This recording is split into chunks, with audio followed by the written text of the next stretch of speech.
ओम शांति। ये आत्मा की 84 जन्म की कहानी है। यहाँ दिखाया गया है कि लक्ष्मी नारायण, सतयुग में लक्ष्मी नारायण का राज्य था।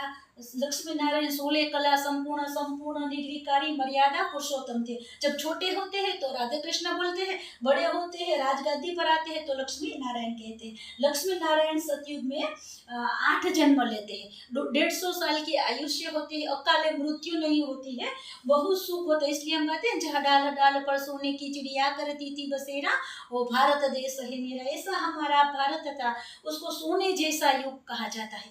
त्यारबाद आते हैं त्रेता युग। त्रेता युग में श्री राम और श्री सीता का राज्य होता है। श्री राम जब 9वें जन्म में आते हैं तो उसको राम नवमी के रूप में याद करते हैं। यहाँ श्री कृष्ण को अष्टमी के रूप में याद करते हैं, क्योंकि सतयुग में 8 जन्म लेते हैं। द्वापर जब त्रेता युग आता है तो 9वां जन्म होता है, तो श्री राम को राम नवमी कहा जाता है।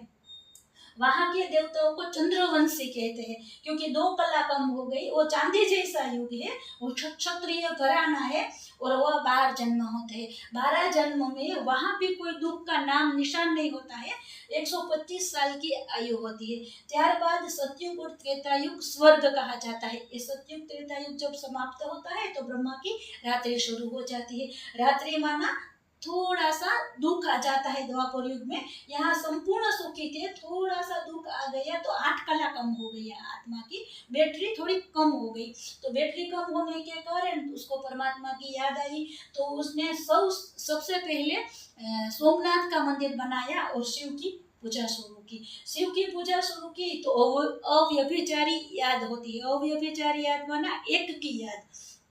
तो सबसे पहले विक्रम आदित्य ने वो पूजा शुरू की, वही श्री कृष्ण की आत्मा है, वो द्वापर युग में आई, फिर उसने पूजा शुरू की। धीरे धीरे नीचे आते गए तो फिर श्री कृष्ण की पूजा शुरू की, क्योंकि ऊपर से श्री कृष्ण बनकर गए, नीचे आए तो वो स्मृति विस्मृत हो गई। तो फिर से पूजा पाठ व्रत तब शुरू कर दिया।